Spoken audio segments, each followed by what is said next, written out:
Welcome to the next installment of the Bible and Education. Remember that this is a series that is being run by the Berean Academy, and we're being broadcast by Gatekeepers. Our show airs every Friday at 7:30 p.m.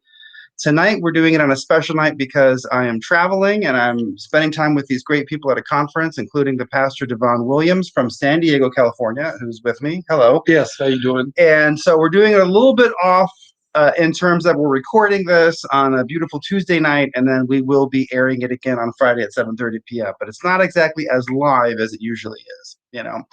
So today we're talking about Judges and Joshua, which we did last week. In a lot of ways, would you agree with this? Joshua is a how-to book in terms of education. There's so much in that that shows you great virtues that educators can have. It teaches about courage in Joshua 1:9. Yes, definitely. And the whole idea of the memorial stones that shows about how we have to educate people, how God wants us to pass down our history and our memory in tangible ways, right? There's so many things in Joshua that are rich with educational insight. Judges is a how not to book. Would you agree with that? I would agree with that.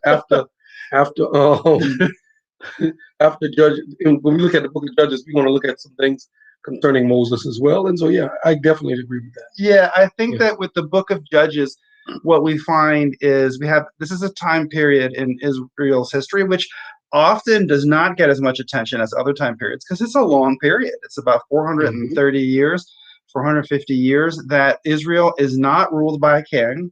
It's not really ruled by a functioning priesthood either. Would you agree with that? I agree, yep. And instead, what we have is this series of people who don't have a clear order of succession. They're picked by God to respond to a certain crisis in the moment, and then they judge Israel. They lead. It looks back a little bit to the judges that were set up in Exodus 18 by Jethro, Moses' father-in-law. But it's not a period that really reflects good leadership.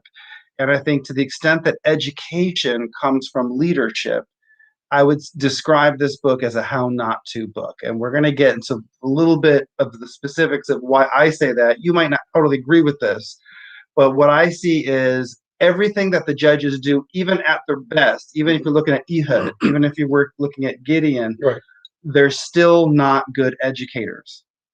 Yeah, I think some of the things that you can see from the book of Judges, they teach principles of overcoming challenges more than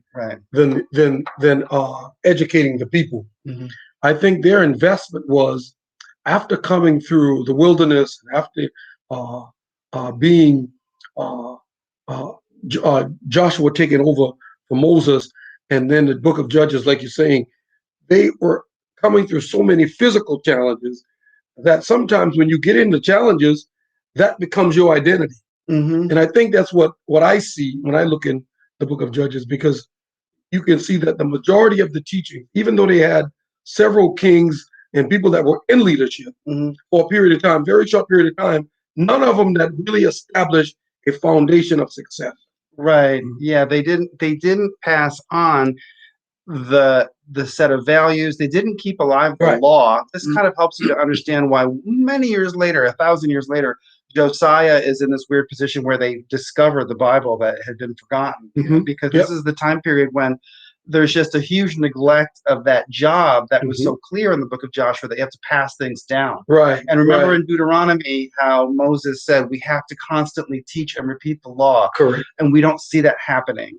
So it's an interesting thing to look at. Now, there's a lot of specifics with Judges because this is a very plot-driven book of the Bible. There's a lot of very specific plot things that happen. We don't have a lot of repetition, but instead we have a lot of fast action. But I would like to start with some of the judges that and this may shock you Bible readers out there, you good Christians, because we're not saying that Gideon's not a hero. We're not saying that Samson's not a godly man. We're saying that as teachers, where did they fall short? That is the biggest thing, is that they're not able to really leave a mark that passes things on Mm-hmm. to the next generation. Now, let's talk about Ehud. Now, what's interesting about Ehud is he's the ambidextrous guy who can use his right hand and his left hand, and that's what allows him to kill Eglon, Mm-hmm. right? Because he reached out with one hand, with the other he pulls out the dagger. Right. So I know this is going to sound like a little bit of a stretch, but trust me, I think that this is a valid insight. Did you notice how Ehud, that seems to be a gift or a skill that comes to him as an individual, but he doesn't learn it from anyone and he doesn't pass it on to anyone? Do you know what I'm saying? Like his ability to deliver Israel was the death blow was totally based on him having this secret trick in the moment. But it's not something that he passed on. It wasn't an art or craft. I never looked at it like that, but he never. I when I read the story, I understood. I never read that deep into it to where he was really responsible for passing it on. Mm-hmm. But I think it was a skill that he probably practiced within himself. I don't think he actually had a plan to pass that on. It just came in the moment, right? Yeah. Here, right. let me read a little bit of this because it's such an interesting thing. Now, Origen, who was an ancient theologian, he read this and he interpreted the ambidextrous nature of Ehud as having a deeper meaning about people's ability of flexibility, or that there was some larger message in it. But this is what it says: Ehud made himself a double-edged sword, 18 inches long. That's 22? Yeah, this is 3:16. 3:16. Okay. He strapped it to his right thigh under his clothes and brought the tribute to Eglon, the king of Moab, who was an extremely fat man. When Ehud had finished presenting the tribute, he dismissed the people who had carried it. At the carved images near Gilgal, he returned and said, "King Eglon, I have a secret message for you." The king called for silence, and all his attendants left him. Then Ehud approached him while he was sitting alone in his room upstairs, where it was cool. Now, some people have interpreted that as a toilet. Have you ever heard this? Yes. That the base, and this would explain why else would a king dismiss all of his guards? Because he's in his private time. And Ehud said, "I have a word from God for you." And the king stood up from his throne. Ehud reached with his left hand, took the sword from his right thigh, and plunged it into Eglon's belly. Even the handle went in after the blade, and Eglon's fat closed in over it so that Ehud did not withdraw the sword from his belly, and Eglon's insides came out. Ehud escaped by way of the porch, closing and locking the doors of the upstairs room behind him. Okay, so he was able to deliver Israel from the Moabite king because of this, but this seems to me, this sets the tone, I think, for a lot of the judges, where they have some special gift to deliver it, and then what I would say is that they don't follow through once they get into power. They have some special insight, but they don't, like as I said, they don't pass it on, and part of it is because nobody passed on to them, it seems, the book of wisdom or the book of the law. They're not being instructed, so there is no system in place of sharing people's heritage or sharing the law. How would you read that? Yeah, I mean, when I look at that verse, verse 24, and it says, after Ehud went out, Eglon's advisors came in. And we talked about that position, that it was more of a, because it says here, I'm reading from the God's Word translation, which is a little different. It says they were surprised that the doors were locked. He must be using the toilet. So your version is straight up about it. Your version doesn't play any games, doesn't mince any words. Okay, right. And they said they waited and waited, but Eglon didn't open the doors. So they took the key and opened the door. They were shocked to see their ruler lying on the floor dead. Right. And so, like you said earlier, they were not aware that he was going to use this weapon that he had concealed. Well, because he did. Yeah, he was smart enough to hide it. I don't know where his skirt or his tunic would have parted, whatever. But it seems like because he took it with his left hand out from his right thigh, so it was almost also like that was an element of surprise as well. And he was giving the tribute, remember, with one hand, and then with the other hand he took it. So he was ambidextrous. But that it seems as though that was his gift for the moment, and he was the right man at the right time to kill Eglon. But then what became of him?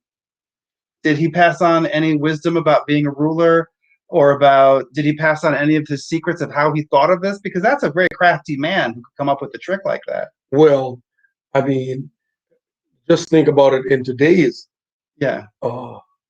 Let's say you, as an individual, had the opportunity to inflict a death blow on a sitting president. Right. I don't think that would be something that you would be interested in passing on to another generation. Right. Because there would be consequences. Right. If I look at it like that, from that aspect. But I think, just like you said, most of the teachings in the book of Judges is not teachings that were rooted in the people that were going to succeed. Right. I think, like you said, because they had so many people sitting on the throne, getting off the throne, so many people in authority taking over. I think from my way of looking at it is, it was a time like a free for all. In other words, everybody was doing pretty much their own thing. In fact, that's the line that repeats again and again, is that there was no king in Israel, and every man did what was right in his own eyes. That there was no, and that just goes to show you that we do want to give people liberty, as we keep on hearing, right? We want people to have free will and free conscience, but in the absence of sound teaching, that doesn't work, right? Because even if you have one moment of liberty, you lose your liberty in the next generation. Which just keeps on happening throughout the book of Judges. The next person who comes along is Deborah, right? Because Ehud, as you can probably guess, Ehud was, after Ehud, Israel was peaceful for 80 years, and then Shamgar came, and he delivered Israel by striking down 600 Philistines with an ox goad. And then, of course, they did what was evil in the sight of the Lord. And then they fell under the forces of Sisera. He was the one who was ruling over them. And then Deborah, now what do you make of, now, there are many women who love the figure of Deborah, right? Because this is the chapter of the book where not only do you have Deborah, but then you have Yael, right? So you have these two women who are powerful, strong women who deliver the Israel from King Sisera, because Deborah, remember, is when she leads the troops into battle. She sings her song of victory, but Yael is the one who actually drives the tent peg through his head by tricking him. When they're in Deborah, the tent with Yael. How do you read? Is this a sign of, we have these brave women, or is it that there's something going wrong with the men in Israel during all this? Because remember that Barak doesn't want to go with Deborah. Right. Barak said to her, "If you go with me, I'll go." In verse number 8. Right. That's what you're saying. And then he said, but if you don't go with me, I won't go. Deborah replied, "Certainly I will go with you, but you won't win any honors. For the way you are going about this is because the Lord will use a woman to defeat Sisera." Right. So that kind of gives us some insight into it. Right. That the women had came to a place of great strength. Because you have a man who is now at pretty much on the same level, but he's refusing to go without her. Right. Yeah. So he had great confidence that if I travel with Deborah, there's going to be a tremendous advantage to me. And he said, if she don't go, I'm not going. And Deborah was trying to get him to go without her. Right. Because she wanted him to get the credit. And of course, the twist about that is that you hear that and you think it's because Deborah's going to get the honor, but it's not. It's Yael, the other woman. Right? So it's kind of like an interesting twist. Now, the name Barak is certainly not a name marred in shame. We had a president named Barack Obama, right? There was a president of Israel named Barak. I forget his last name, but there was a Barak that was a leader there as well. So it's not like we're ashamed of the figure of Barak. But when I read it, I'm a little bit shocked that he he had to, I mean, that he was so dependent on Deborah, he couldn't ride out and lead the troops himself. So to me, he's not very inspiring as a leader. I mean, they managed to liberate Israel from Sisera, but there's something that kind of lacking in your leadership if, as a man, you can't lead without you. Well, I mean, you might get yourself in trouble why is that? with the women. I'm saying. Well, how do you? Well, I don't, we have ladies in the. How do you interpret that the fact that Barak won't go unless Deborah goes? Well, I don't want to interpret it. I interpret it as a dependence, and I don't know if it was. I just sometimes for support. Right. I didn't interpret it as if he was incapable. Right. He was incapable. Well, I see it kind of like he was incapable because as a man, I'm talking as a man. I know sometimes as men, we don't like to let on that we like to have somebody with us. Right. And especially during this most difficult time. Yeah. He was reaching out. And I know sometimes with my wife, when I want to go certain places, I don't come out directly and tell her, hey, I need you to go with me. Because men by nature don't want to always express their fears. Right. Or their concerns. Could be another, if it's not really fear. But so sometimes you'll try to go through the back door with the woman and say, hey, I want you to go with me. Right. And so I think for sure he was expressing his lack of confidence. Yes, that's how I see it, is that he had a lack of confidence. And I think it's in keeping with this whole era. And I think that's why the failure that we're talking about, which is that every time you get a deliverer, they can do the job, but then the next generation, it's already lost. All of their progress is lost. It's because they don't have a real sound means of passing on whatever their wisdom or the secrets of their victory to the next person. I mean, in some ways, I know there's no luck in the Bible, right? It's all providence.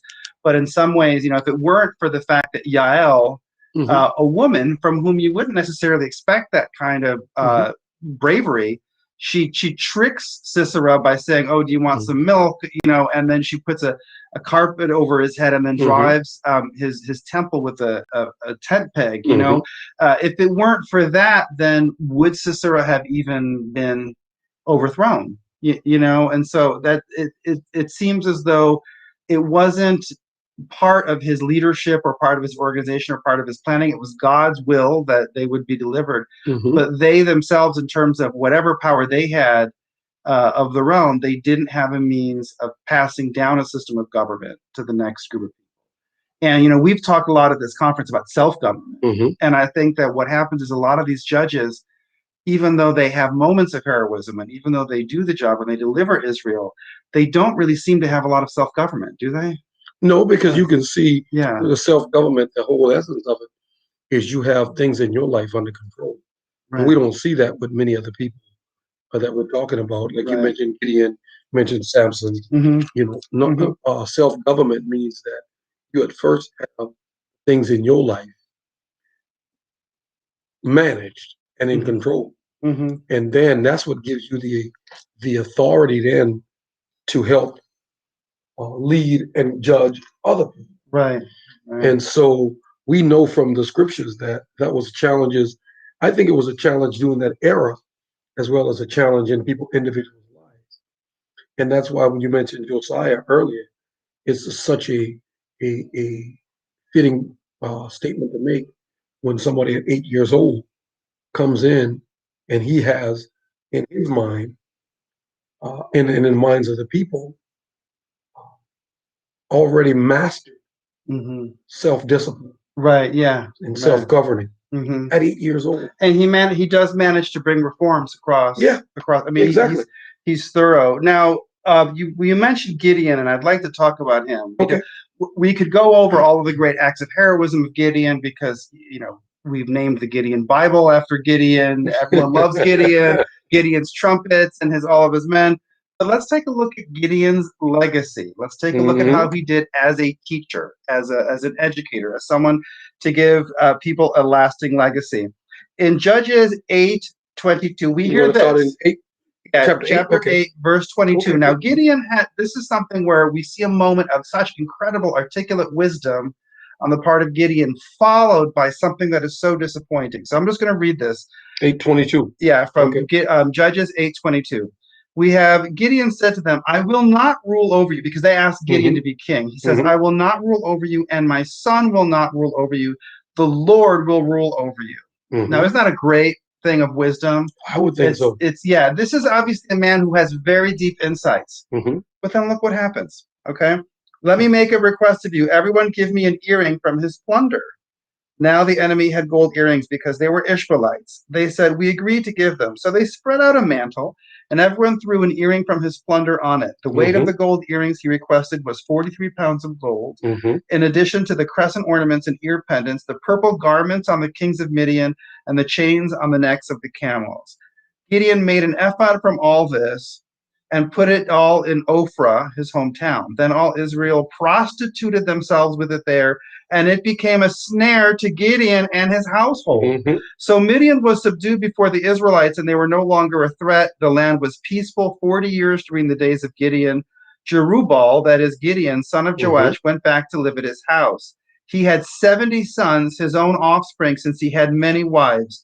His concubine, who was in Shechem, bore him a son, and he was named Abimelech. Then Gideon, son of Joash, died of a ripe old age and was buried in the tomb of his father Joash in Ophrah.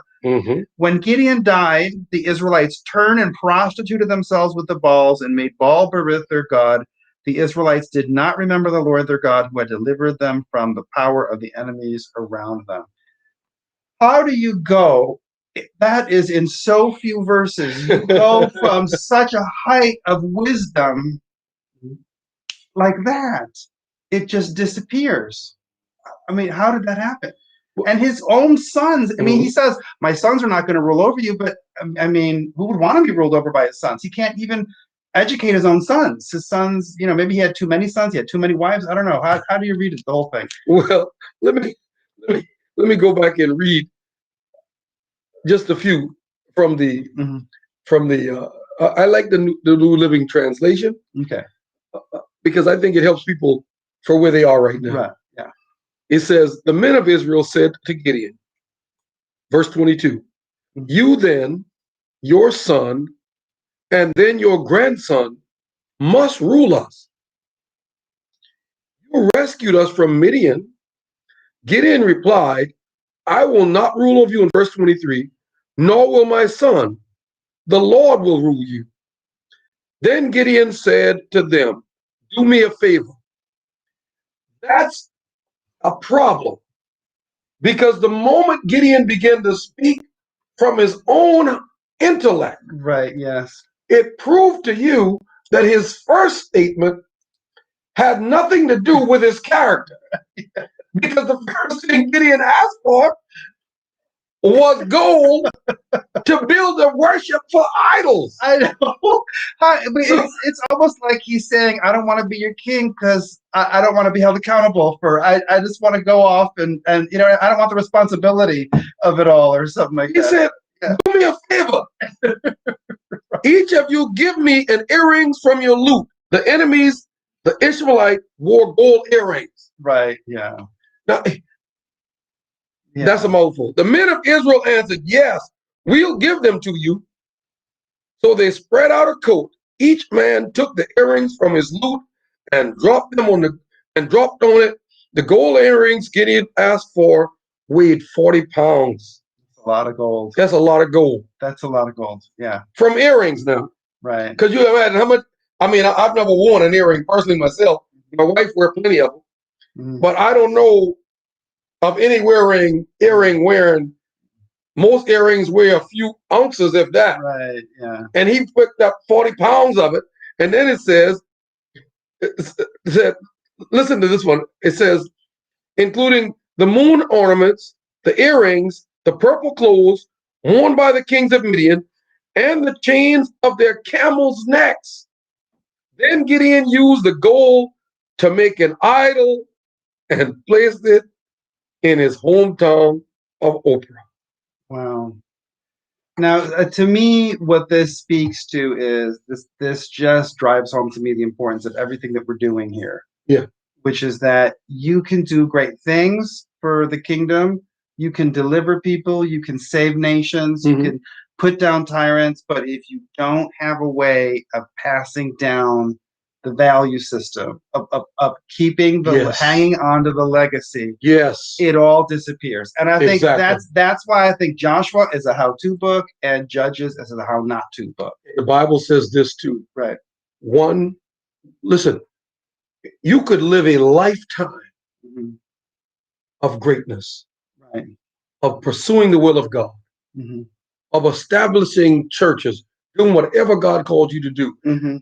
But one sin, according to the word, can destroy much good. Wow. Right. So let that set in. That means that God intends for us as his people to always be on guard. To be on guard. I think of Uzziah, remember in Chronicles, I think it's Second Chronicles, where he rules well for 52 years and then he messes up at the very end and then, he's struck down. So that's interesting. Now we have to move ahead because Judges, listen to me. Judges doesn't just have one messy personality. It's a mess upon mess upon mess. So let's talk about Jephthah.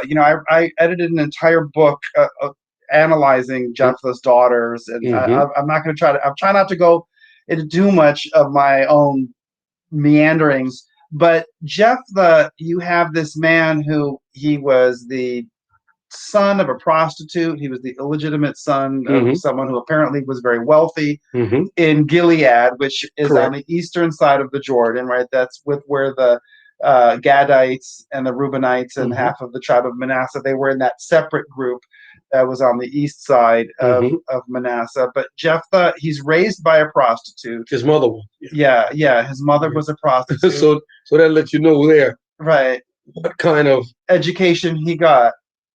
Yeah. Right. Okay. And then his he hangs out. He finds a home among the vain men of Tob. These criminals, right? But then here's how to read this, I think, because Jephthah ends up very tragically, and he's the opposite of being anything like a good educator because he actually destroys his own family. His daughter dies because of his complete poor government and poor self-government. But what's interesting is the way he gets involved in the whole mess is that his half-brothers approach him and they say to him, his two half-brothers. Yeah, the two half-brothers, they come and they say to him, we need you to save Israel because you're tough and none of us can deliver it. So we're going to come to the bastard son of our dad who had an affair with a prostitute. Right. And he says, well, you kicked me out. You wouldn't even respect me. And then now you want me to come and save you. And so he says, I'll only do it if you make me king over Israel. But listen to this, though. In verse 3, the second half of it, it says, worthless men gathered around Jephthah and went out on raids with him. So that's a prime example of the company that you keep. Right. So it doesn't matter if you get an opportunity to do something great. Right. And I like to talk to me and my wife go through this all the time because we see athletes that get tremendous amount of wealth and influence. And then they go out and they do something totally ignorant. Right. Yeah. And people are sitting back and say, how could he do that? Because it doesn't matter what influence you have or what amount of things, even though they were willing to give him lordship. The same thing we're talking about, no sense of personal self-government at all. Government or personal responsibility. Right. So he did exactly what he knew to do. He surrounded himself. And you know what we say about people. If you want to do great things, surround yourself with great people. Right. No, I can't blame him, though. I mean, the thing about Jephthah is I can't blame him. I mean, he was the son of a prostitute. He was kicked out by his own brothers. He did the best that he could. He was not given the benefit of any kind of education, which is why the tragedy happens, right? Because he goes into battle and he makes this very strange vow, a rash vow, which from the law of Moses, you are not supposed to make. But how would he know that? He wasn't taught the law of Moses. He's riding into battle against the Ammonites, and he says, Lord, if you give me victory, then I will sacrifice as a living sacrifice, as a holocaust to you, the first living thing that comes out the side of the house. And what comes out the side of the house? His only child, his daughter. She comes out of the house, right? And you can see the grief because this is his only progeny. We don't have any mention of his wife. This is his only child that is left. And he rips his clothes and he goes into great distress. And he says, I can't do this. I've given a vow to the Lord. And his daughter says, you must do as you have vowed to the Lord. So just give me 4 months or 2 months, I think it is, to go to the mountains and to mourn my virginity, which basically is the fact that she's never going to be a mother. And she comes back and he kills her, right? He did exactly. Now, some interpreters say, no, she was just consecrated as a, as a virgin forever or whatever, whereas others would say, no, if the Bible says that he did as he vowed, it means that he actually did kill her. Yeah. But this, talk about not being able to pass on your victory to the next generation, not being able to pass on. And he literally kills his children because of a complete lack of judgment and of discernment. But I guess the question that I would have with the case of Jephthah is that his fault, or is it his brother's fault, or is it Israel's fault? Well, I would say it's his fault because let's look at his situation. If he had denied the responsibility, then he would not have been accountable. But if you take something, regardless of one thing that we got to understand as it pertains to Scripture, and even like if you right now don't have a valid driver's license, you don't know the law, what it takes to drive in a country or in a state. You jump in a car and start driving, the police pull you over. Is it acceptable for you to reply to the police, I didn't know I needed a driver's license? Would that get you off? If I lived in a society that okay, because ignorance, according to the law of any land, is no excuse. But if I had lived I'm just going to play devil's advocate. Okay. I hate to use that term, but I'm just saying, because I have a heart for Jephthah. I don't know why. I feel bad. I feel bad for this brother because if you think about him, if I lived in a society that had treated me like an outcast and had tossed me out and would not accept me because of who my mother was, and they never educated me, then I think I could say to the policeman, you can't give me a ticket because this is part of an agreement, of a legal agreement you have with everyone in society, and I was denied all that. You know what I mean? So I feel like it's not totally his fault. You just don't buy it. I don't, because ignorance is no excuse for breaking the law. Yeah. And let's give another example, more biblical. Okay. You remember when they captured the Ark of the Covenant. Right. And they were bringing the Ark of the Covenant back. And I can't remember his name at the moment, but he stumbled. Right. And he reached to grab, just to hold himself up. Right. And he grabbed the Ark of the Covenant. Right. And boom, falls dead. He falls dead. Falls dead. Why? Because ignorance is no excuse. All right. So and the thing about it is that, if he had spent time in prayer, at least, if he had a spirit of, if Jephthah had a spirit of submission to the Holy Spirit, then even after having made the rash vow, I think he could have come before the Lord and said, please, what atonement can I do for the vow? And that wouldn't require me to kill my children. I think, he made the mistake and then he makes his children pay for his mistake. But even if he made that mistake, I believe that if he had went to God and said, God, forgive me for that vow that I made, I think God would have released him from that vow. Yeah, I agree. I don't think God would have made him kill his daughter because that's something he said. God didn't request that from him. Right. He came up with that on his own accord, and now because he was trying to prove something. Mm-hmm.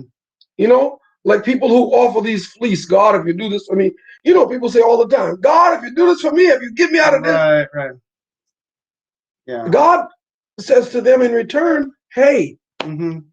there's no, you know, hey. How trifling that you have to believe that God is to think that he really only gave you victory for his people in exchange for the life of your own daughter. I mean, how could you ever think that lowly of God, that you think that the God that you serve would think in those terms? Mm-hmm. I guess we're bringing things back. We're coming to some place of agreement on this. Yeah, I think we are. I think the major point is that you're seeing so many flavors of bad of leadership mistakes. Okay, and then we go from Jephthah, who ends up killing 42,000 people of other Israelites. It becomes a huge mess, but he dies without any lasting children that survive him. And then we get to Samson. Now, what do you do with Samson? Here you have someone who he is born because of the incredible prayer of his parents. You know, his parents, they begged for a child, and God blesses them with the child. They set him apart as a Nazirite. You know, we talked about the vow of the Nazirite when we discussed the book of Numbers, where that came up. And so he was supposed to be set aside as the most holy of God, and God gives him so much blessing, so much providential victory. And then what happens? You know, when you study, and I'm doing a teaching right now in my church on the 7 covenants. Right. And so with a covenant comes terms, right? And also within those covenant comes promises. Right. Now, you look at one of the things that Samson was forbidden to do was to take a wife outside of. Right. And so Samson, like we're talking about, no self-government. Yeah. He allowed his passions. He allowed his mind to drive him. And that's what they say about all the women. And come on, you can't find one. You can't find one, right? That you gotta go. And so we see here that it's not just a decision of a woman, but it's a decision of choice that he don't want to correct things in his own heart. Right, right. And that's what any of us, you know, we have a saying, and you may have heard it before, that sin will take you further than you want to go. Keep you longer than you want to stay. Right. And cost you more than you're willing to pay. Right, yeah. So that's why self-governing is so important. And we see that with Samson. Right. Because he didn't have a lot, like you said, his life was laid out for success. Yeah. And he did the job that he was sent to do at the beginning, right? Because he has victory over the Philistines. And so he could have been a lesson of God's blessing, of God's promise. He could have been a walking honor to teach future generations, because if he had kept the Nazirite vows, right, and if he had been able to keep that state of victory that he was in, but instead what he ends up doing is he ends up being ashamed to his parents and ashamed to God. I mean, he ends up, because he is to the nation of Israel. Yeah, he is blinded. And then, you know, when he, at that end, when the end, because, you know, he's betrayed by Delilah. I'm sure everyone, you know, knows the story about, you know, how he cut his hair. Well, let's go a little deeper, because sometimes people, I'm surprised that we think the generations that we grew up with are very, very open. Right. And understanding what we're talking about. You go a few generations. Sometimes I'm amazed when I'm telling stories in the Bible and I ask the question of my church, how many of y'all know the story of you know, just general things? Oh, they don't know it sometimes? It's amazing. Oh, okay. Well, Samson, he's not supposed to marry outside. Correct. And he gets into a lot of trouble with women. He's a Nazirite, so he's not even supposed to be drinking. He's not supposed to be touching anything dead. And he breaks that rule because he eats honey out of the dead lion's carcass. And that was a very, very crucial point in the story. Right. Yeah. Yeah, because so he's breaking a lot of the rules. I get the feeling when I read it that his parents, they had wanted a boy so much that once he came, they didn't understand that you have to discipline. So I you don't think know. neglect was the problem? I think that they spoiled him a little bit, even though they set him aside as a Nazarite. Because you have to think, if you're praying and praying and praying and you're infertile and then that child comes, it might be easy to just be so happy that you have a child that you kind of spoil him. And in fact, the fact that he was kind of spoiled because he was so successful, he had that strength.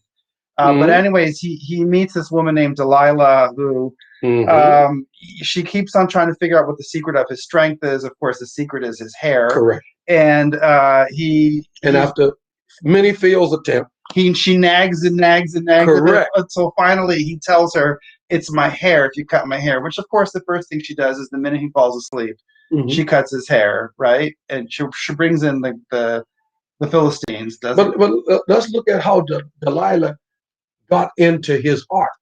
Right. That's key. Because the Bible said Samson in the beginning was protecting his heart. Yeah. He concealed those things from Delilah. Right. But Delilah would come to him with tears and express to him. Now you set yourself in the middle of this story on a rock listening to this. Delilah would come to him in tears and cry and say, "See, you don't love me." Right, yeah. Because if you love me, you would tell me all of your heart. She was putting pressure on him, but Samson did everything in his own power to conceal the secret thing that he knew would be the ultimate thing that would cause him to fail, right, to lose everything. He knew it. So he fought with it, but that's the thing we're talking about. If you mess around with sin, right, often enough and long enough, pretty soon that sin will become you. Right. And that's what happened because Samson lost the battle. He began to reveal, according to the word, his whole heart. Yeah, right. Well, and what is so sad, by the time you get to the story of Samson, what I am struck with, reading this out through the eyes of an educator, is that none of these leaders learned any of the lessons from the leaders that came before them. None. Even the mistakes, they could have learned from the mistakes. But there's no, I guess I hate to use a word that is as plain as communication, but there's no communication from one generation to the next. There's no, as I said, they're always just responding to whatever the crisis is in the minute. And that eventually shapes the character of the people of Israel. Because then even after Samson, you get the story with Micah, and then you get that horrific story, which I'd rather not go through because, I just ate. I don't want to talk about the ending of the book of Judges with the woman getting cut up. And, I mean, the depths of the sickness, of the depravity, and we can get to without. Yeah, but I think that partly it is that even the heroes that they had to look up to during this period were heroes that only reacted in the moment. And so there was not a sense of deliberation. There was not a sense of historical memory. There was not a real sense of judgment or discernment, which is ironic because the book is named Judges, and yet that's exactly what they're not good at. They're not good at judging, So are you kind of with me that this is the epitome of a how not to book? I totally can agree with that, Steve. That if we can learn anything from the leaders of that time, is we don't want to follow them. Yeah, right. And just a few that we've covered, we see that they had tremendous opportunities presented to them, but they failed to capitalize on any of them. And they failed not because they didn't have the potential. Right, yeah. And I like to use this story sometimes when I'm talking to my church. And I remember when I was a young fella playing football, and I remember a story of a coach of mine because I was a very good football player, but would allow people around me to affect the way I practice and train, because I wanted to always be a, Right. So I wouldn't give my all. And one time my coach came to me, grabbed me by my face mask, and looked me in his face, and he said, "DeVon, you have a lot of potential, but you lack discipline." Right. It changed my life. And see, that's what I see with all these guys. They all had tremendous potential, but no discipline. Think of it. Your child has potential, but what do they lack in order for that potential to be fulfilled? Right. Discipline. Yeah. If you don't have discipline, and Samson, a man that his mama and dad prayed for and cried for, and God gave them the desires of their heart, but he lacked discipline. And that could go back to what you said. They spoiled him. Right. Yeah. They failed to put the things in him that was necessary for him to reach his full potential. Right. And so the book of Proverbs says a child left alone will bring his mother's much shame. And so I believe that, yeah, they had great potential. They lacked discipline. Therefore, they all were an example in many of the stories of what we should not and never do. Yeah.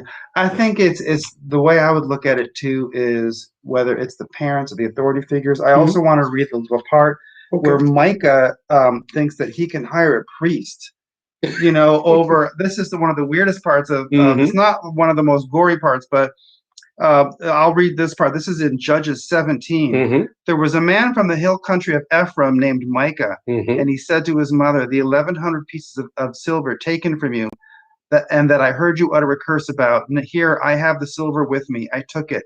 So now I return it to you." Then his mother said, "My son, you are blessed by the Lord."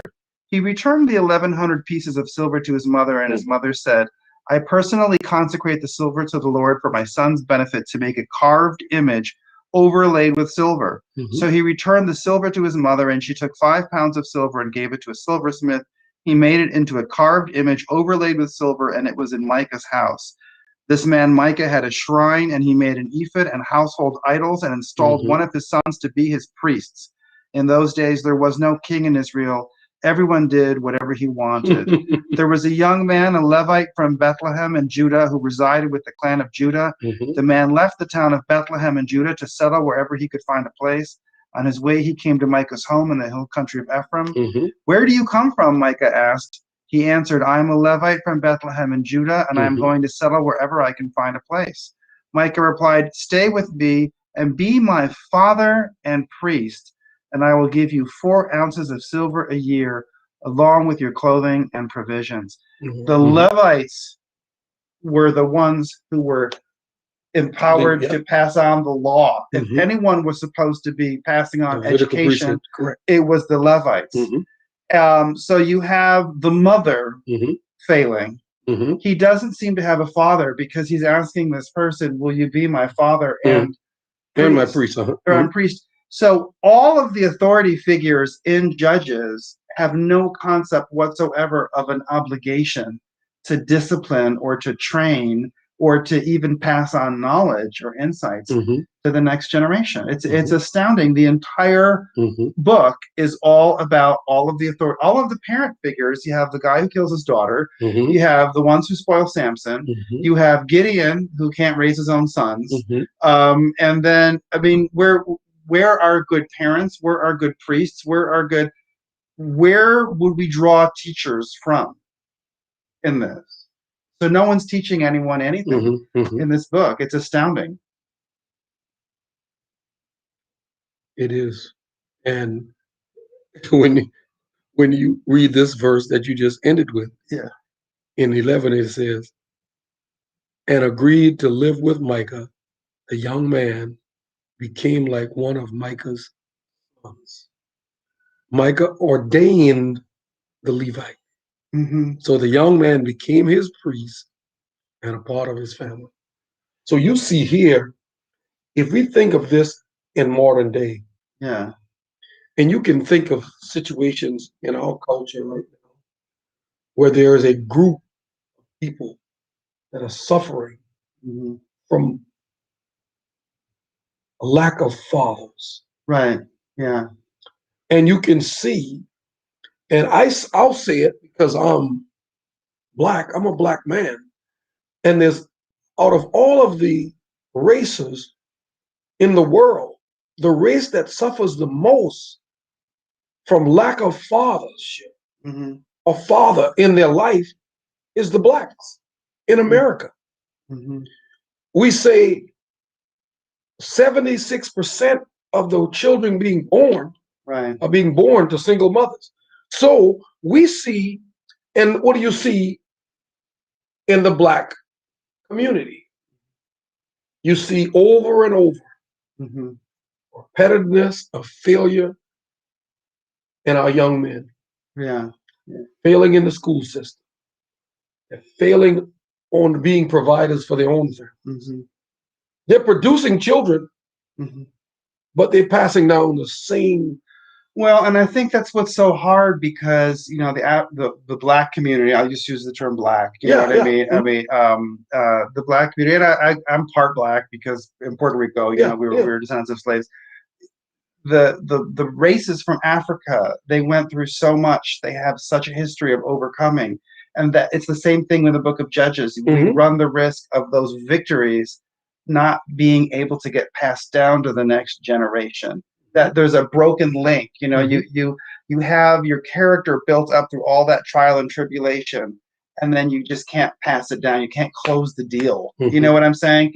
Which is what happens in Judges, where they overcome all of these tribulations, and then they just can't pass that down to the next. Even with Samson's parents, they overcome all that grief for all those years of not being able to have a child, and then they have a child, and then it ends up, in such tragedy. Yeah. And Samson, I don't think, has children, does he? So No. Yeah. So Samson's parents end up again not being able to have a lasting legacy. So it is sad. It's that question of, and this is what I'm going to take away from the Book of Judges that tells us about education, is it is important always as educators to think of what we do as that link from one generation to the next. And if that link, it's not like that link is just there and it's yours to break or to not break. You have to build it. Does that make sense? Yeah. You can't take it for granted. No. And we see that because the Bible says the only reason Abraham was chosen. You think of Abraham, 75 years old, when God found him. And then he had so many kids. And then the only thing that the Bible says that he chose him because he said he would teach his children. Right. Yeah. Yeah. So it wasn't because he was good looking. It wasn't because he had all the ducks in a row. It wasn't because he was the smartest tool in the shed. Abraham was committed to one thing. Right. And for that thing alone, that shows you the connection that God has with generation after generation. Right. He said Abraham would teach his children. Yeah. So when you talk about educating a generation or educating an individual or educating your household, if you commit to that, there is no limit to what God can do for you or will do on your behalf. Yeah, I agree with you. That it puts such a burden on the shoulders, because I've always read Judges. I've always understood that this was a book that demonstrated failure, that demonstrated wickedness, that demonstrated a betrayal of God's of the covenant that they had made with God. But I've never thought of it quite in this way. That the repeating failure is that you get your victory and then it vanishes because you haven't found a way to pass it on to the people who come later on. And you think of the people who they have that one big win. They're Academy Award winner, and they're a great general and they win a war. But if you can't pass on some of that gift to the people who come after you, then and after all of the centuries, even your name ultimately won't necessarily be forgotten. Yeah, you think of and it all goes back in my mind to Ehud with the ambidextrous thing with his hands. I mean, he had that gift in the moment, I don't know. I just wanted to see, him at some point say to everybody, "Hey, this is how I do it." When you're up against a guy, you got to use your brain. Try to train both your hands. But he doesn't seem to. He never. We never see that, and we never see that in any of the judges. They don't take the time. I mean, certainly not with Gideon. No, He definitely. he has this great moment. Well, Gideon had 70 sons of his own. Right. Yeah. Can you imagine? Yeah. The responsibility. Well, with that many wives, I mean, 70 kids. Yeah. 70. Yeah. He probably had. And not one of them you could pull out and invest in for your future. Right. Yeah. It's a sad way to end your life. Well, it's a big burden that rests on the shoulders of teachers, because I think that education is the key to the question: are you going to be a Judges kind of country, or are you going to be a Joshua kind of? That's good. Are you going to be? Are you playing the game of Joshua, or are you playing the game of Judges? And that's the tough question. Now we're going to get next week to somewhat more cheerful topics, because we're going to be doing the book of Ruth, which is a short book, but you can talk about it for a long time. It's a lot less disturbing. Do you forgive me for not wanting to go over the end of the book of Judges? Not at all. The ending is so brutal. And, I mean, how do you, as a pastor, how do you even relate that part of the Bible to people? It is so pornographic. I mean, I think sometimes the realities of what's in the Word has to be on display. Because when you look at Judges, and this is something that touches deep in me, because with the human nature, it's in our best interest to conceal certain things. Yeah. And so when we see things like the way Judges is ending, our natural mind, the part of us that are human, wants to conceal that. But just think about God, who was responsible for articulating this to the author. Yeah. And making sure that it made it into the Bible. Right. God has no concern with how things make him look. He wants the truth to be told, because it's the truth that we know that is going to give us the freedom we need to live in victory. Yeah, amen. And so when we hear the story of Judges and how it ends and things that are happening, the truth of the matter is God wants this to be spread to the next generation. Right, because otherwise then we have the problem we've been talking about. If you don't face how ugly that was, then you lose whatever insights you could have gained from that. Because in the end, the tribe of Benjamin does not disappear. Nope. So as disgusting as that is, it ends with a victory, a turnaround of sorts, a reversal. But then we get to the book of Ruth, which is a great book, and which tells us about one of the ancestors of Jesus. Yeah, so, exactly. Yeah. Well, thank you so much. Thank you as well, Pastor, and thank you everyone who tuned in. And we will be up again.